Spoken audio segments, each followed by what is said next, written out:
How did you get to New York City? I flew.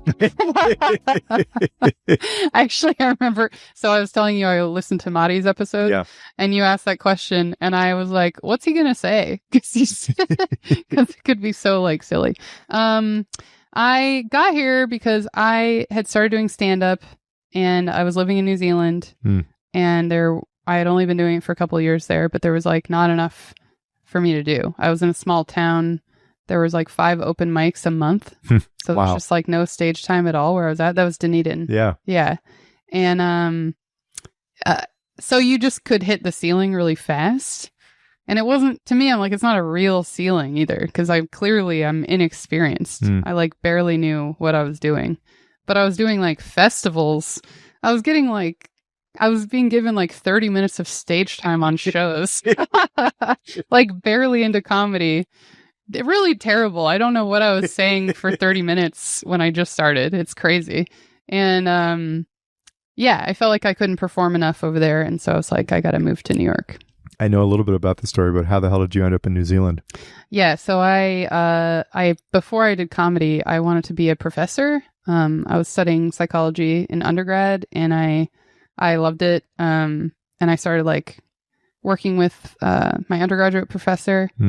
And so I originally wanted to be a professor, and I moved to New Zealand to work with my PhD advisor. The specific area of expertise you were going for then is pretty fascinating. What were you studying? Yeah, studying cognitive psychology, and my focus was on false memories. So it's when you come to believe something that never really happened to you. It's really interesting. It's like, because I feel like, because we talked about this before, I'll just repeat everything I said. Yeah. It kind of did come out of, in the 80s, there was a lot of people who suddenly, and again, there's a lot of seriousness around sexual abuse, obviously, but there were suddenly a lot of like huge cases of sexual abuse happening where people would, in adulthood, say that they suddenly remembered having these experiences in childhood, where before that, they never had this memory at all. And so researchers started wondering, like, yes, of course, a lot of these, there is sexual abuse. It's a really terrible thing. It happens all the time. But is it possible to come to remember something that never happened to you? Right? And they started to wonder, like, what processes could lead to that kind of outcome. And they're like, what could be happening to people that would lead them to believe something that didn't happen? And they started focusing on like techniques that were used a lot in therapy back then, where a therapist would just get you to imagine, like hypnosis was used a lot back then. They'd get you to imagine things like, you're in therapy, so you already think there's something wrong with you. There's like something that happened to you. This is like a stereotype. Something happened to me as a kid, and now that's the cause of all my problems, right? And so you're already there set up to think like, I've got to figure out what happened to me that led me to be this way. Yes. And then the therapist is going, well, okay, you say nothing bad happened to you, nothing traumatic happened to you in childhood, but maybe it's buried. Maybe it's been repressed. Obscured. It's obscured. Yeah. Like you've lived this whole life. Maybe you just don't remember it. Maybe it's too hard for you to process and come to terms with, so you've just buried it down. And so they're kind of being very suggestive, like there is something there and we got to just find it. We got to figure out what it is. And then they give you these techniques where they'll be like, okay, well, suppose you were sexually abused by your father as a kid, right? What would that look like? Like they start getting you to imagine this in a lot of detail. Think about like the room you would have been in. Think back to your childhood and how things looked back then. And think about how this might have happened or whatever. And it's so leading, and it gets you to come up with a lot of images that at the time, you're just imagining it, right? Because that's all you've been told is like, just imagine it. It's not real. But what they found is that if you get people to imagine events like this, over time, you forget that you imagined that. All you're left with is a memory. You have all these convincing details of something that happened to you, right? So researchers started wondering, like, if this kind of thing might be caused or might be happening in therapy. And they started researching it. Like, obviously, you can't set up an experiment where you get people to imagine being sexually abused, but they would set up versions of that. Like, some of them were really simple just to show the effect, like initially. Like, if I imagine that I did this one action, man, it's so long since I've like thought about this in detail. But they'll have you imagine like doing something, or you have actually done it. And later on, they test you, and they'll show that if you've imagined something you haven't done, then later on you think you've done it.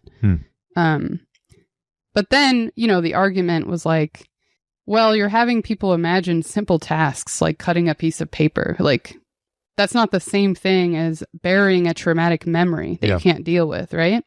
So then researchers had to be like, well, we think traumatic memories operate from the same mechanism as these other neutral memories, but we can't run an experiment where we traumatize people or lead them to think they were traumatized. So they're like, what do we do? And they would have to like find creative ways around that. So they'd have people like, they'd try and see if people could develop false memories for being attacked by an animal as a kid, right? It's like a version of a trauma, but it's not something that's like unethical to say this happened to you as a kid. Or I think there was a study where they got people to develop a memory of witnessing a demonic possession. It's pretty crazy. I actually don't know if that one would pass ethical review now. But yeah, and then I was telling you about my PhD supervisor, her research where she was starting to look at whether photos can lead you to believe things that never happened to you. And so, oh man, I'm skipping a bunch. Am I just rambling? No. This is fascinating. Okay. Well, I skipped all the stuff that I told you before, so I'll just briefly mention that. So yeah, lots of this research was being done. They're showing over and over, like, imagination can lead you to believe things you can't do, or believe you've done things you hadn't done. And then another one of the criticisms would be like, hey, but you're just talking about people saying, oh yeah, it's more likely that I did this. Like, it wasn't like a full-blown memory. That was like one of the criticisms back then. So then researchers started going, I think we can develop these full-blown memories. So that's like similar to what I was telling you about, where my PhD supervisor would, and like all the people working on similar questions, they would bring people into the lab and they would say, hey, like, your parents told us about some of your childhood experiences and we're just testing your memory for these things. We just want you to recall what you remember about these different events, right? And 3 of those events would be like true things that did happen. And then one of them would be something that the child never experienced, and they knew that because they'd confirmed it with their parents, right? And the false event, like, it would be like you went into a hot air balloon as a kid and you went up in the sky. And so over the course of like 3 interviews, they have these are just undergraduate students, right? They have them come in and they're like, okay, tell us everything you can remember about each of these. And for the true memories, they're going, oh yeah, like, I remember this and this happened and whatever. For the false memory at the start, they're a little bit like, yeah, I'm not sure, but I guess maybe it could have happened like this. And they think it's a real memory, right? Because they have been told these are things your parents told us happened to you. But at the start, they're a little like, not sure. But then over the course of the 3 interviews, they start bringing in all these details. So like the second interview comes through and now they're like saying, oh yeah, I remember being up high and looking down at the ground and I could see this and my sister standing next to me. And they start to just build a picture of how it might have happened and what it might have looked like. And then by like the 3rd or 4th interview, their memory, the way they're describing it, looks and sounds very similar to the real memories, right? And what's scary about that is by the end of at the end of these experiments, the researchers would be like, hey, so actually we're doing an experiment on false memories and we want to see, so there's 3 memories here that are true. They really happened to you. And there's one that's false. They're like, pick which one you think is false. And the participants are choosing at chance So that means their memory that they created in the lab is like indistinguishable from their real memories. And yeah, we were talking about how that is relevant to like the criminal justice system, like eyewitness testimony and stuff. You can remember doing something you never did and present it really confidently, and people think it's true. Jurors will be like, well, I believe this witness. One thing that we didn't talk about before is false confessions. So that's another big area of research they started working on, because, you know, false confessions do happen, but people would be like, why would anyone ever falsely confess to a crime? They must have done it. No one's just going to say I did it. There's like, the consequences are too big. But it's the same thing. It works the same way. You're in an interrogation room, especially if there's a lot of suggestion and maybe you're young and you kind of want to go with authority and stuff. Like, you're in this interrogation room, you're being asked over and over about this thing that you might have done. They're giving you a lot of detail of the crime. You're saying you didn't do it, but over time, you're repeatedly imagining what it would have been like had you done it. And there's a lot of other factors. Like, you also want to get out of there and you're tired. And that's like, if you're tired and you're kind of like imagining all this stuff, it could be easier later to forget that that's something you imagined and not something that happened. So what it feels like, I think, is later on, when you're thinking about, did I do this or not, you have all these details and it feels like a memory. Yeah. It like mimics what it feels like when you are remembering something you did. Does that make sense? Indistinguishably. Yeah. Yeah. Is it true that essentially everyone who went through that interview process was selecting at chance? Another way of putting that is it true that everyone is susceptible after going through whatever it was, 3 or 4 rounds of interviews, to creating a false memory that they can't distinguish from something that did or did not happen? There are individual differences in memory, and I don't know what the distribution would have looked like in that data set, but I'm sure it wasn't like every single person. It was like, there's a lot of variation within it, but on average, people are having trouble distinguishing. And yeah, I think like, you know, there will be some people who are more susceptible and some people who are less. I said this before we started recording. I mean, it's both fascinating and completely terrifying. Yeah. This is the way humans are made and wired. Why did all this stuff resonate with you? Well, I think I have a terrible memory. So I think in undergrad, when we got to this topic, I was just like reading my textbook and all the articles my professors were giving me, and I was just going, oh, I do this. You know, when you read self-help books and sometimes you can get so obsessed with a particular self-help topic. For me, that only happens when I'm like, I have this problem, and maybe I didn't realize it and it's being shown to me, or I'm like, I have this problem and I need to understand it to like fix it. I feel like I was kind of doing a version of that where I was like, oh shit, I have a terrible memory. I do this. I misremember stuff all the time. I'll think someone said something to me and it's a different person said it. The like overall kind of like overarching way they talk about it is it's a source memory problem. Like even a false memory is a source memory issue, because the actual source of these images and thoughts that you're having, that you're calling a memory, it's actually just your imagination. But you're misattributing the source to be an experience in the real world. Is there anything you have done to try to help yourself improve in this regard that you think has been successful? You know, I don't know that I've other than just having humility about your own belief system. I think it's mostly humility when I could make errors, or I'm more I think I'm probably a little bit of a pushover, actually, more so than I was before, because I know how easily everything can go wrong. So if someone remembers something differently from me, I'll be like, oh yeah, well, maybe, which could be bad. It's like I can probably gaslight myself really easily because I think that I have a bad memory and I know how easily it is to get confused. Yeah. Are there... Or is there a classic example of any of these that springs to mind that has stuck with you over the years? Like one thing that came to mind when you were talking about the false confession, which swept the country by storm at one time, a little less than 10 years ago, was Making a Murderer. Oh, yeah. And I think the false confession that this poor kid made, which is on videotape, where they're planting these ideas, these investigators or whoever they were, planting these false ideas in this young man's head, and he's exhausted, and eventually over time he admits to something that there's no possible way he could have done. Yes. Yeah. That sprang to my mind. Are there other example, or is there another example, or other examples that have stayed with you related to these subjects?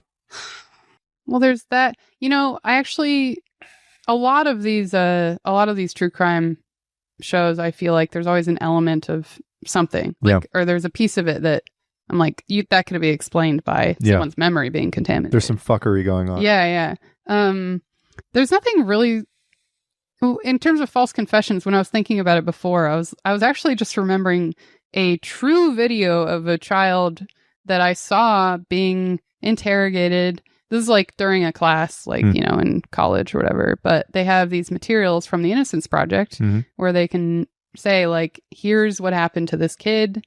You can see, and so I actually had that image of that kid in my head as I was talking about the false confessions. But another thing that we talked about was how easily, like, police investigations can mess with people's memories. So you can just kind of be suggestive about who might be the true perpetrator, even though you don't know yet as an officer, right? You just have some idea, but you can kind of be suggestive in a lot of ways. So, like, one way that can happen is even during a lineup, where you're seeing like either a physical lineup where there's 6 people in front of you and you say whether or not you recognize anybody, or like the printed out photo one where there's like a bunch of people and you say whether you recognize somebody. There's just a lot of ways that investigators can bias your memory. So let's say it's the physical lineup, they step forward or whatever, and you say, no, and maybe you don't think any of these people are the person, but the investigator can kind of signal, like maybe they shift, maybe they nod as someone's coming up. I don't know if you've heard of this like really old study. It's like a horse that everyone thought the horse could count. Yes. Because it would stomp and it would count up to 10, right? Yes. And then it would stop and it'd be like, oh my gosh, it went to 10 and that's what it was supposed to do. But it was actually the owner giving like a subtle physical cue at the moment when the horse was supposed to stop stomping. And the horse like learned that was important somehow. And everyone thought this horse could count. But the same thing can happen. Does this make sense? I feel like I'm drawing on completely random pieces, but the same thing can happen like in a situation where you're selecting somebody. Like you get some indication from someone around you and maybe you're not sure either. Yeah. So then that affects whether or not you think that person could have been the person. You might not even say yes in the moment, but if you're exposed to that person's face again later, you're going to be more confident that that's the guy who you saw during the crime, even though you never would have said that initially. Yeah. You respond to some kind of cue that's being sent your way. Yeah. And then, if you're seeing... So I was telling you about how I got robbed last year. Yeah. And I'm fine, obviously.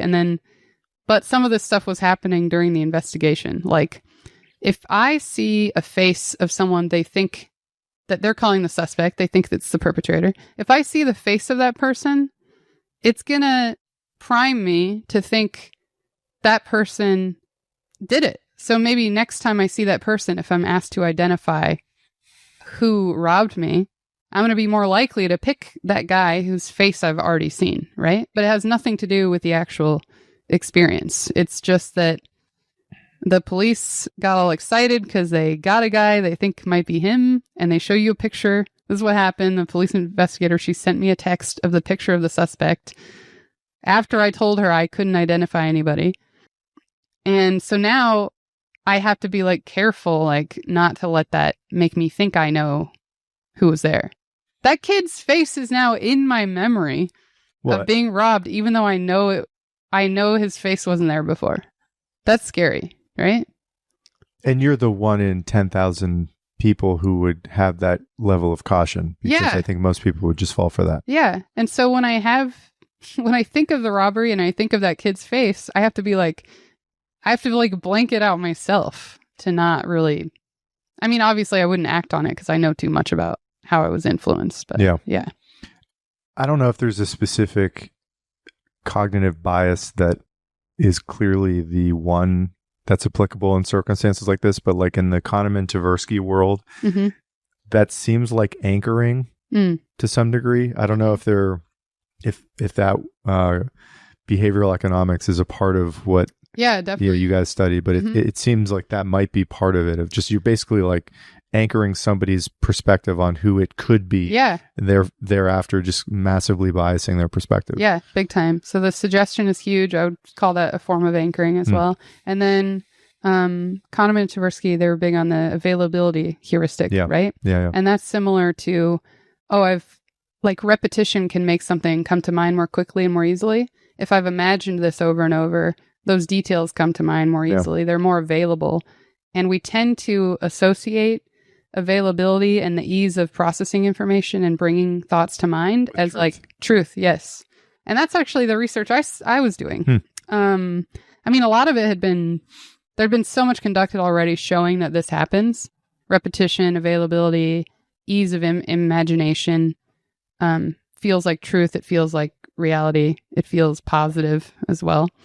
But so going back to my graduate supervisor, I'm just going to go through this part quickly. She started showing that if you introduce photos into this, like, oh, remember this time you were in a hot air balloon?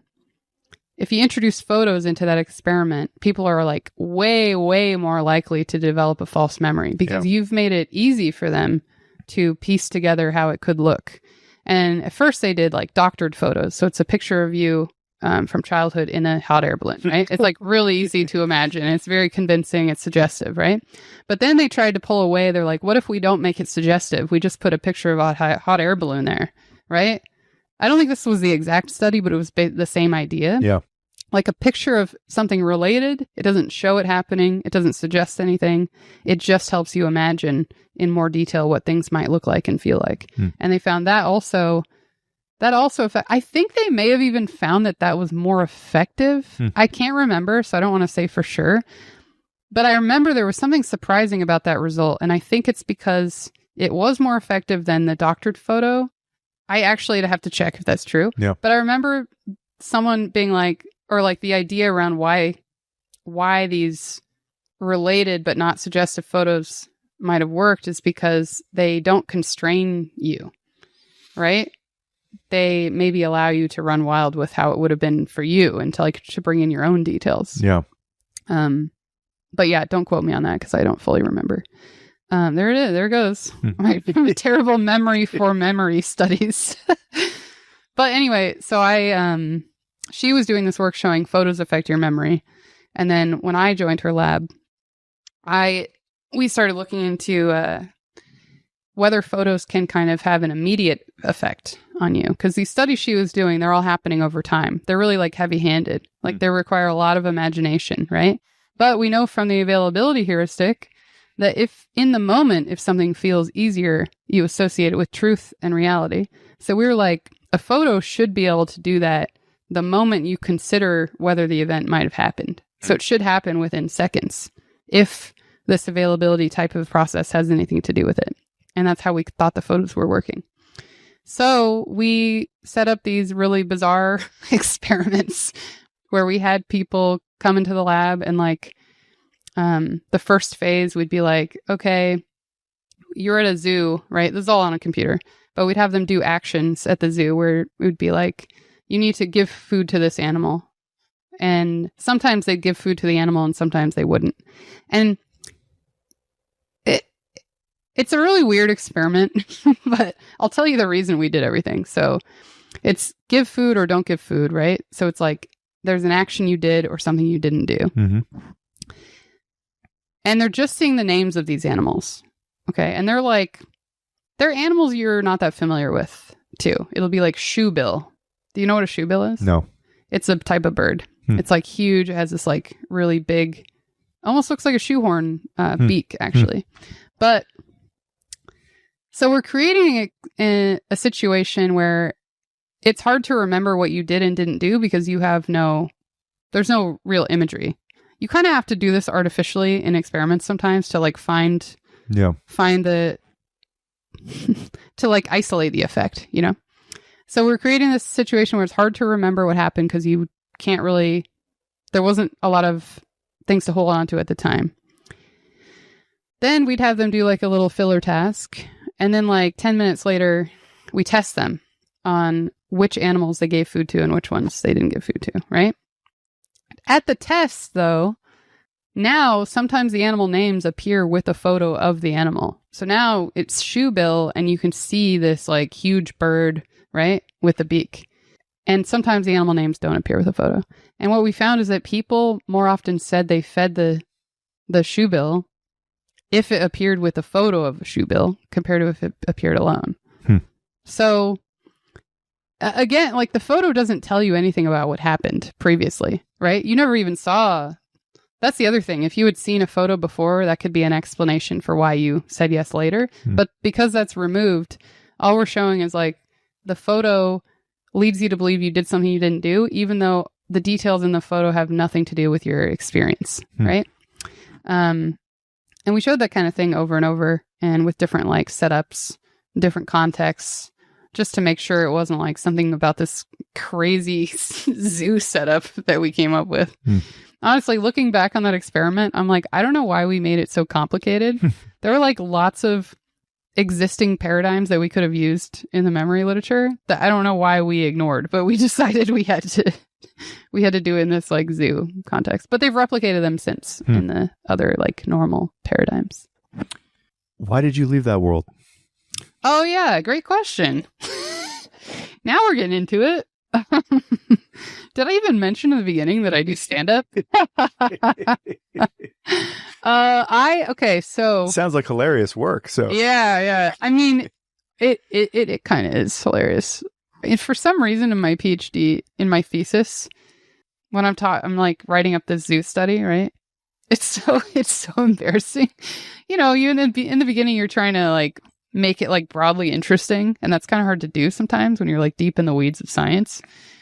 But I remember like in the intro of writing this up, I'd be like, okay, so imagine this and this. You try and use your own experimental context so that people get it when you're there. And I'm like, look at this bird-like creature in figure 1. It's like, it is a bird, but I'm calling it a bird-like creature. I don't know. Research is really silly. I think you kind of lose perspective sometimes because you're so far into your study. Anyway, I originally did a PhD because I wanted to be a professor, right? And what was your question? Why you left? Why I left, yes. And so I'm still on track. I thought maybe I was. I haven't like talked like this like long form in so long. Like I feel like I'm monologuing. And I'm like, oh, I didn't like come up with I have like no outline. But yeah, I wanted to be a professor because I thought I had this, what I now think is a wrong idea, that being a professor meant I could just think about and study whatever I want and come up with ideas and test them. And then it would just be this like fun little world where I don't have a real job and I just have fun with my ideas, right? And it's like a form of creativity. But as I went through grad school and was studying all these false memories and stuff, which I love, I still think are really interesting. By the time I got to the end of it, I started to see research and the academic life as more what it actually is, which is you're actually super constrained. Like you can only really do research that's going to get grant funding. So you actually can't explore whatever you want. And you have to focus on questions that other people care about. And yeah, those are good things to like research, but it's like, oh, I don't get to do whatever I want. That's what I thought this was. And then, you're working towards, you have to focus on what other people want and work on things that get funded, because that's the only way you're going to publish and then get tenure as a professor, where it's like, now I have secured this job kind of like for the rest of my life. So what I realized is I thought I would just be able to create, but the reality is I'd have to wait. I'd have to do what other people wanted until I was like 50 and I got tenure, and then I could do whatever I wanted. But even then it's not true, because I'm still constrained by my research past and still constrained by all the funding. So I just started to, I'm just repeating myself, but I just started noticing like this isn't really what I wanted. And at the same time, I started doing stand-up comedy. Like the same time I was having these doubts about academia. As an outlet, as like a diffuser from the seriousness of your academic life and these revelations, or what caused the interest? For two reasons. I think that's one of them, is I started realizing I was like, all I do is research. Truly, every day until like, it felt like a lot of days I was there till like 11 at night. I mean, we would drink a lot too. Like, it was also very fun. Like, too much drinking, actually. But the lab culture was like really fun. But I was working nonstop, and then I'd work every weekend. I was just only focused on my research, and I had like nothing else going on, you know? And I think that's a bad situation to be in, is to only have one thing that you identify with. Yeah. Right? Because then it's like, if that's not going well and research doesn't go well a lot, then you feel terrible all the time. Like, that's all you need, like different piles of things so that you don't, you know, if research isn't going that well, at least I have this, at least I have this other thing, you know, like to keep you feeling afloat. So I do think that's part of it, is I was starting to realize I need other things in my life that I love, and that, you know, I'm not going to be stuck. Like, my life isn't dependent on how my research is going. Yeah. But I also had gone through a breakup, and that was part of it. I was like, I don't have any hobbies, and I can't keep thinking about, I was like, I'm going to keep thinking about this person if I don't find other, if I don't like fill up my own life. Right. So that year, as a New Year's resolution, I decided I wanted to try two things. I wanted to try improv and stand up. And I guess it came from, I actually have always been interested in comedy. Like, in high school, my best friend and I used to make Saturday Night Live sketches like every weekend. It was like so much fun. They're really bad, but we loved it. And we'd watch like Conan and whatever stand-up specials were available. And so it was always something I was really interested in. But when I was in high school and doing all this stuff, I also was the class clown. Like I cared about school so much, but I also was goofing off all the time. Sorry, I lost my train of thought. Oh yeah, in high school though, I'm doing all this stuff. I'm obviously interested in comedy, but in my mind, I'm like, this isn't a job, right? I didn't even think about it at all as a thing for me to do. In high school, I was like, I'm going to be a doctor. I wanted to be a medical doctor for a while. My mom's in that field, so I was like, this is something I might be interested in. So yeah, I just never took it seriously that I loved comedy. And then I was telling you this, even in undergrad and grad school, there were obvious signs that I really wanted to be a comedian, but I kept missing them. Like in undergrad, my cognitive psychology professor, Ira Hyman, he's a great guy. I would love going to his lectures because he was so entertaining. He was like hilarious. He'd be telling us this really cool stuff, but then everyone would like burst out in laughter. Like he was the best professor I'd ever had, and I thought he was so cool. And I remember looking at him and just being like, I want to do that. Like that looks great. But the way I saw it was like, I want to be a professor. Yeah.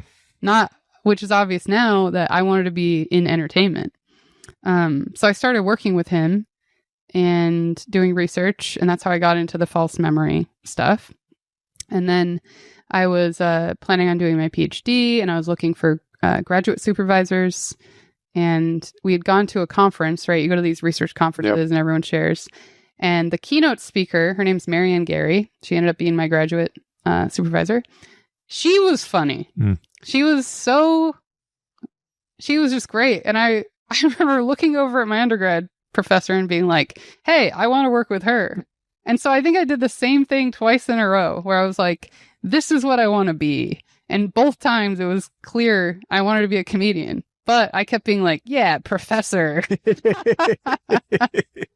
I mean, I don't regret it. Like, the experience of doing grad school and all that research was awesome. And I loved everyone I worked with and met and stuff. But it is just funny how it was like I took a huge detour. But so then, yeah, I'm losing track. Well, do you remember there being a definitive moment where you decided to course correct and make because that's a pretty drastic move. Yeah. To spend all those years doing undergraduate, graduate work, getting a PhD, and then moving into a completely different field. I know. It looks crazy from the outside, kind of. But, okay, so I had decided I was going to try stand-up and improv that year, right? It was my New Year's resolution. Yeah. When I'd gone through this breakup, and I was like, I need other things, and also all I do is research. So that was probably it starting already. I was like, why am I spending all my life, all my time doing this thing? I think it was in the back of my mind. I was like, this is a problem, right? And then that whole year I procrastinated. I did the improv class and like, I liked it, but it was just whatever. Like I had fun, but I could tell it wasn't really my thing. I was more excited about doing stand-up too. I was super nervous though, like that's like so terrifying to think of the first time you do it. And I procrastinated the entire year. Truly, I didn't follow through with this resolution until like 3 days before the end of the year. I did spend the whole year going to comedy shows and watching comics, and like I was so excited about that world and stuff. And so that was fun.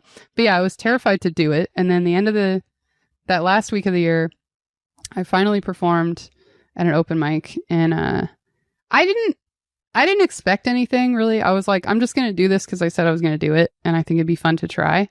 I never saw it as like, I'm going to do this I'm going to be a comedian and I'm going to try and get good and stuff. But then I went up, and it was like the best day of my life at the time. Yes. That was how I felt. I was like the most elated I had ever been. And I felt like I even did that well. Like, I think I got a few laughs, but it wasn't like a great set. But I remember after that just being like, I have to do this, because it felt, I don't know. I just felt the happiest I'd ever been. And I felt like the most connected maybe to myself and with other people. And I think that's a thing that's hard to feel a lot of the time. And I also think that's what I kind of always wanted I thought I could get that from research, from creativity and sharing and having ideas and stuff. But it's like, even when you do get that, it's a long process. So it doesn't really feel the same. This was like an immediate, like, everyone's connected right now. Everyone's happy and you're being you, I mean, this is all the way I'm thinking of it retrospectively, but I just remember in that moment being like, this is the best day that I've like ever lived. There's like an alignment happening. Yeah, it felt like alignment for sure. That first time you did the open mic, so that's when you're in Dunedin, you're in southern. I had actually, I had just finished my PhD in Wellington, and I was moving to Dunedin a week later. But Wellington is where I had started watching comedy shows, and I kind of knew where I could go and stuff. So it was my last week in Wellington that I did an open mic there. And that was kind of unlucky in a way, because then I moved to Dunedin, which is a very small college town, and there was very little comedy scene. So I immediately got so excited about comedy, and then I went to a tiny town where I could only perform like once a month, and that was like an open mic with the only other comedians in Dunedin. It was like a very small scene. And then, we'd run a show every so often, but it's the same 5 people. There's a show every 2 months, probably. There's an open mic once a month. So it's just very hard to like actually start developing. It was maybe a good way to start in some ways, because it was really welcoming and easy. And when you're in such a small scene, you can feel success really quickly. So even though I don't think it's not that helpful for growing and learning, I think the encouragement part of it maybe helped me stick with it, because I was like, I felt some positivity here. even though I don't know. It's just like compared to if I had started in New York, I always think about that. Where when I did move here with some experience, it's like the rejection is so high. I think I started in like the most encouraging environment possible. And then I went up quickly because it's easy in a small place. And I think that helped me go, oh, I'm getting enough reward from this that I will stick with it because I know how it can feel when it's feeling good. Compared to here where I just think every day, every moment is like very likely to be rejection and difficulty when you first start. So yeah, I don't know. I wonder if I'd started here, if I would have quit because it's hard to feel good about it. So you go to Dunedin, that is still on the PhD academic track. Yes. Right? So when did the switch come definitively where you decide to completely change your career, your life? So I was in Dunedin doing my postdoc, which is just, for anyone who doesn't know, it's just basically you're doing research work after a PhD. You're just kind of building up your publications. So I was doing a postdoc and I did that for 2 years there. And this whole time I was like, now I do comedy as well, right? And it just became, I would say it was gradual, like the switch, because I just started doing it more and more. And then even though I couldn't perform a lot in Dunedin and that was frustrating, I started meeting people in other cities like Christchurch. And then on the weekends, I would drive up to Christchurch and they had more going on. I also, I auditioned for like a sitcom pilot and I got it. I always forget about this. It never came out, but, and that was super exciting. It felt like there was a lot of momentum in the beginning, even though I was stuck in this small scene. Like I was able to go out and like, then I went up to Christchurch for a few weeks and we filmed this pilot. And then I got really close with all the other comics who were in it. And so then it felt like I was part of, I don't know, like I felt like I was fitting in more and like I had a community, I guess. And I had more to do. And I did like festivals and it just started to feel like, oh, now I'm actually becoming a comedian. That's a funny thing too. I remember in the beginning is when you first start doing comedy, the first couple of years, at least for me, I remember being afraid to call myself a comedian. I remember feeling like it was disingenuous or something. Because I was like, yeah, I do comedy sometimes. But saying I'm a comic was like, it took me years to like be like, yeah, I'm a stand-up comedian. When did that identity firmly shift? That's probably around the time when I made the break where I was like, I'm doing more and more of this. I think like a year and a half into my postdoc, that's when I started going up to Christchurch a lot. I was in that sitcom. I was doing the New Zealand Fringe Festival and stuff. And it was just becoming a bigger part of my life. And so I think that's when I started going, oh, like, I love this. Research feels very stale now. And it felt like it wasn't going anywhere too. Like I was in this post-grad lab and I love my supervisor, but I was a lab manager and a postdoc, right? And he had 11 PhD students, which is like a crazy amount. And there were so many projects going on at once. And I had too many projects I was working on too. Like, and it just felt like I couldn't move at all because there's just, my attention was spread like so thin. So I remember being very frustrated with research at that time. Even though all the projects were cool and I was excited about each one of them, it was like I wasn't getting anything back from any of it. And yeah, so I think that was happening. And I already knew that I had this issue with academia, you know, like these hesitations about it. And then I was feeling a little bit of movement with comedy. So yeah. And then eventually, I don't remember the moment I decided, but at some point I was like, yeah, I'm going to move to New York and I'm going to quit. I don't want to be an academic anymore. And I'm going to move there and just try and be the best comic I can be. How long ago was that? That was, I guess I probably decided that in the beginning of 2017. And then I moved like 6 months later. Yeah. I'd love to. Wait, no, that's not true. Sorry. I don't know when. I actually don't know when. Because I moved back to Washington State, where I'm from, in the middle of 2017. I actually think I knew I was going to move to New York a year or so before I did. But I was still... So yeah, sorry. See, memory problems. I'm not totally sure, but I remember it feeling like it happened fast. Once I decided for real I was doing it, like 6 months later, I was in New York. I would imagine part of the inner conversation was, and maybe I'm wrong about this, would be about the financial reality of how to make that work, how to give it a go in New York, how to give up. I don't know if you're making, a reasonable living doing postgrad work, but postdoc work, but how did you think about that? How were you considering how you would survive after moving to New York? I guess I don't know if I knew this is how comedy worked already, or if I just was like, this is how it'll have to work for me. But most comics have a day job, especially like at this level, it's like you're not going to make any money in comedy. And so I think moving here, I knew that I would need a job that relied on my background in some way. And so I have a job still. I got it when I first moved here as an editor at a research journal. So I read manuscripts and I'm involved in like peer review and stuff. So I'm like on the outskirts of academia. And it's really hard to juggle all of it for sure. Like I'm constantly like, when can I not have a day job? But it doesn't look like it's close at all. Like it's really far off. But has it been enough to sustain you where you're not freaking the fuck out every month when your rent is due? Yes, it's plenty to sustain me financially, but I would say what that comes with is I sometimes feel like I'm not sustained in terms of like stress. Like my stress can be very high because sure. I work, and it's not like it's an easy job. It's like a stressful job, and people are emailing me about their papers, and I'm like, I know, I'm sorry. Everything's delayed, and it's not because I'm doing comedy. It's like it's got its own problems. But yeah, so I think financially I'm fine, but in terms of like stress, I'm always trying to find ways to keep things less stressful.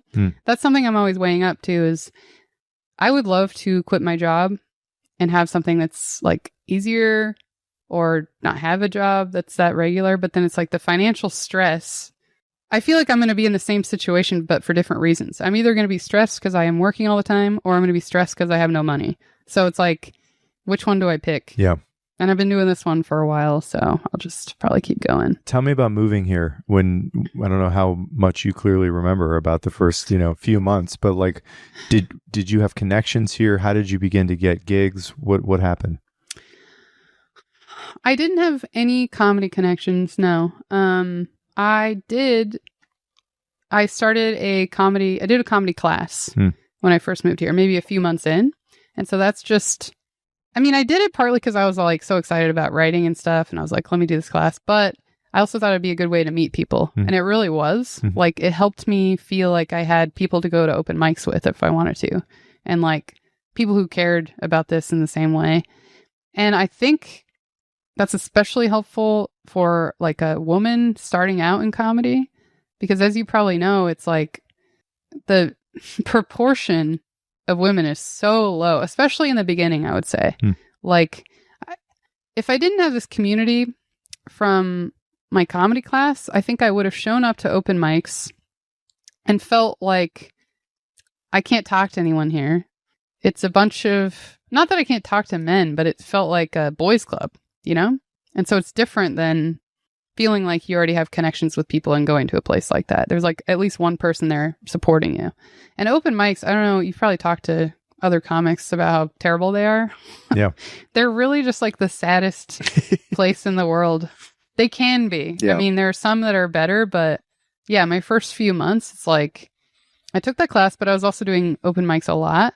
And you're in these basements for like 3 hours sometimes you're watching like 35 comedians, and you have to sit through their set before you can go up and do 3 minutes where no one's really going to listen to you, because it's all comedians in the audience. They're all just waiting to do their time. You go up there, they're on their phone or whatever. And it's just like the most miserable experience. That's another reason I think I may have had a hard time continuing if all I was doing were these open mics. But I think I got a little lucky early on, because I started barking. You know about barking? Remind me. It's where you basically sell tickets for a comedy club, and then you get to do time on the show. I started barking early on for this club called the Grizzly Pear. Sure. It doesn't have like the best reputation. I think it's gotten better. Like people like it more now. Yeah. And a lot of the shows were bad, but early on, I was like, oh, I'm being put on a real show, you know? And I think, and every so often they let me do the Friday and Saturday, and that would be like a huge audience because they get like spillover from the Comedy Cellar, right? And so then I'd be on these like 8 and 10 o'clock Friday and Saturday shows, and I would have what felt like a good set, looking like, you know, now if I saw it, it'd be like, that's terrible. But I think having that like success every so often, or the feeling of success, made it easier to be in these dungeons doing an open mic where it's like just hell, you know? And I guess that maps on to how it felt with research a little bit. Maybe I was set up a little bit to expect this kind of feeling, because with research, it's the same thing. Like a lot of it is rejection. A lot of it is things not working. A lot of it is like, oh, this whole idea is like falling apart. But then every so often something works out, right? And it's like, it's encouraging enough for you to stick with all the terrible parts. Honestly, sometimes when I describe it, I'm like, that's how abusive relationships work. And I guess I keep ending up in them. Well, that's just the grind. Yeah. It's the grind of, I think probably for most people who are trying to do something that's just very hard, is the wins are so much more rare than the losses and the rejection. And that's not always a sign of failure. It's just a sign of difficulty. Yeah. In pursuit. And often it's a sign of trying. Yeah. If you're failing a lot, it's like, well, I'm trying at least. So, yeah. Yeah. Do you, what has kept you going all of this time? I mean, I know you talked about the wins on the weekend shows, but you know, if you came here roughly in 2017, it's been a hot minute. Yeah. Like why have you endured all these years? Like what keeps you at it? I think it's just a version of those wins, like happening enough. I think it's a lot of stuff actually. So one thing it is the wins. If I wasn't having any kind of progress, then it would be so easy to stop. Yeah. It also goes back to that feeling of elation that I had when the first time I performed, right? It's like, that's something that you're always like, ooh, maybe I'll get that tonight. Again, it's like a drug. It's like these studies. Have you seen these studies with the rats where studies with the rats? Like that's the broadest question. They'll have, they'll put rats, like it'll be like one rat's in a cage where if he presses the lever, he always gets food, right? Or one rat's in a cage where if he presses the lever, he might not get food, and it's kind of set up on a random schedule. Yeah. So he never knows when it's going to show up. And the rat who constantly gets food, it just seems to be healthy mentally. Like he doesn't stand next to the lever pressing it. He just knows every time he goes, he can get it, right? This rat over here who doesn't know when he's going to get this reward and like this great feeling is just standing next to it pressing the whole time. Like a junkie. So like a junkie. And so I do feel like that's kind of the way it works. As negative as that sounds, like I think that's truly happening with a lot of comics where you're like, ooh, I might get elated tonight. I don't know if it's tonight. There's like a lot of factors that'll make it so it might not happen, but ooh, what if I'm elated on stage?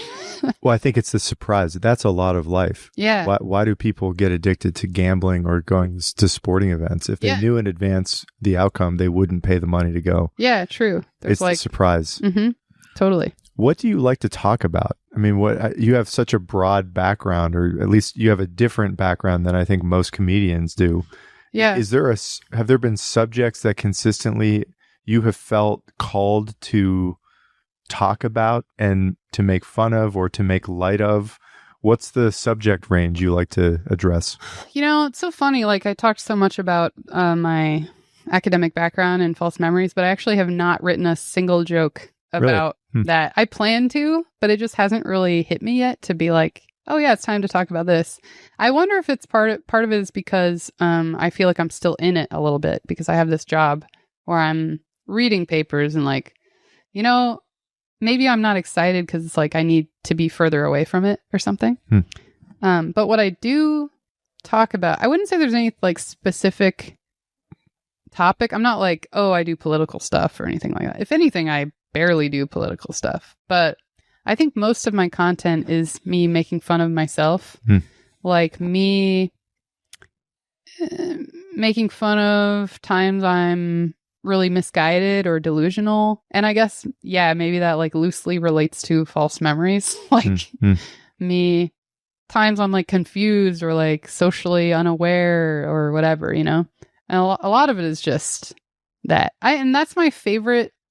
I was saying this to a friend the other day, like, it was actually Allie who does my podcast with me. It's called Worthless Clowns, if anyone's listening. And I was telling her, I was like, I love our podcast because, like, I don't care if anyone, obviously I want people to listen, but it's fun for us either way because one of my favorite things about myself is how stupid I can be. Like, despite, like, being smart, like, having a PhD and, like, technically not being stupid, I guess. It's like the contrast to me is so funny. Like every day I'll do something and I'm like, what's wrong with you? But it's not in a critical way. It's like a thing I love about myself is that I can be so dumb. And maybe that's also why I liked the false memory stuff, because I was like, look at how I can be dumb like this. Yeah. I'd say that's most of what it is. Your life now, I mean, in a given year or a given, if you could craft a great week for yourself, what's the cadence looking like at this point for how often you like to be up on stage doing comedy work? You know, I'd love to be on stage like every night, but only if the shows are good. Like, there was a time, maybe a couple years ago, where I was performing like almost every night, and sometimes it'd be multiple shows a night. But when I look back to that time, I'm like, yeah, you were out all the time and you were on shows, but half of those shows were garbage. They're a waste of time. I'm like running around New York. I'm like going from venue to venue to go perform for like 3 people who don't want to be at a show. So it's like, I feel like now the shows I do are higher quality, but there's just fewer of them. And right now I'm pretty comfortable with that.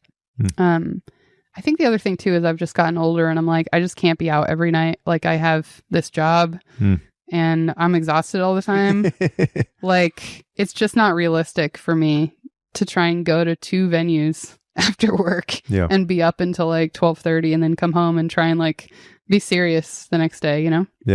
Yeah. What are your favorite venues to perform at? And I'd love to hear if there are any lesser known comedy venues that you think put out great work. Well, and this is how we got connected. Flophouse is actually one of my favorite comedy clubs. It's new. It's been around for like 2 years now, I think. And I feel not only is it set up really well, like the people who run it are great. The shows, almost every show I've done there has been really fun. Even the small ones are good. The ones where the rooms are full is great. And I think it's partly because it is run by a comedian who, I mean, there are lots of comedians who become producers and they're not necessarily great at doing both. I think Nick is great at doing both. And he's also like a good guy and he knows what a good show looks like. So yeah, that's one of my favorite places right now. And the hang is just great. It's just they call themselves the friendliest comedy club in New York. And I really believe that. There's a lot of times you show up as a comic, especially if you're not that familiar with the club. You show up and you just feel like you're not welcome. I feel like their club is not like that at all. Like, lots of people show up and you can feel more of the community that you want to feel there compared to some of the other places. The Gutter have you heard of this place? I've been there, yeah. Yeah, so they have that back room. They do a bunch of comedy shows. I like performing there a lot. That's where I recorded my special, actually, which comes out tomorrow, October 21st, on my YouTube. Yeah. Let's talk about the special. So it comes out tomorrow. Yep. By the time this gets out, it will be available. Is this your first? Has this been a long time in the making? Tell me about it. Yeah, it's first special. So what? I've been doing comedy for like 8 or 9 years or something. Is that right? Almost 10 years, I think. And so this is like, 10 years of jokes, which makes it sound like, man, that's all I get out of 10 years. But I mean, like most of the stuff, a lot of the stuff I worked on in the first half of my career is probably not in there, because it's like whenever I was given 30 minutes for some reason in New Zealand and like I didn't have jokes, right? So I feel like the first several years of my career, it's like I wasn't writing a lot of the jokes that I would end up putting in the special. It was more like I was learning how to write jokes and how to perform. So it's been, I actually didn't intend to film a special, but someone asked me to do it, who I actually ended up getting rid of. And then I just did it myself because this whole thing happened, which I won't talk about here. But the reason I say that is because I wouldn't have done it had they not asked.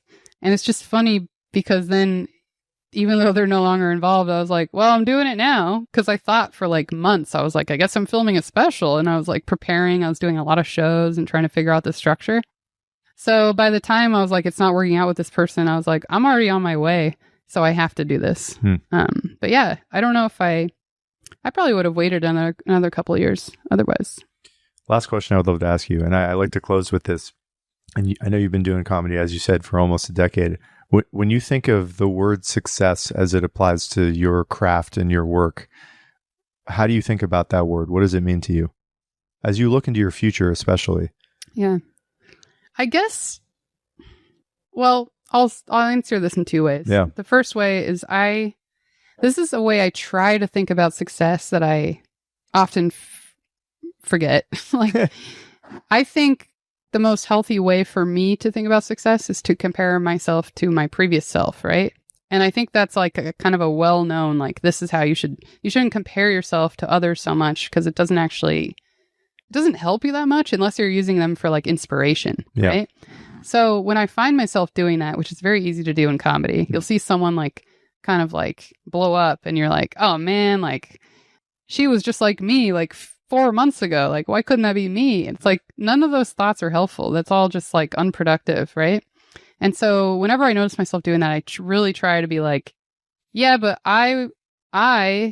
if I think back to a year ago, this is how I was, and now I'm like this. So there's always like an increase, even if sometimes there's like little plateaus in there. It's always going up. And then in terms of the future, like I used to be like, I would just want to be a famous comedian or whatever. But now that I've done it for so long, I'm like, I feel like my future goals are like more realistic, Like this still, I think, is really far in the future. But to be able to just make enough money to live on comedy and to quit my day job would be incredible. Like that's like a first step, like not first step. It's like my first level goal of like, I think I'd be very happy like that. Yeah. And then, of course, I want everything else if I could. Like, I'd love to be like touring and stuff and like involved in like writing shows and, but to me, I'm like, let me just work on getting good at comedy and like trying to put myself out there and see if I can just make enough to be happy about my life. I mean, I'm happy. The way I said that, it's like... Brittany, thanks for doing this. Thank you so much for having me. My pleasure. Yeah.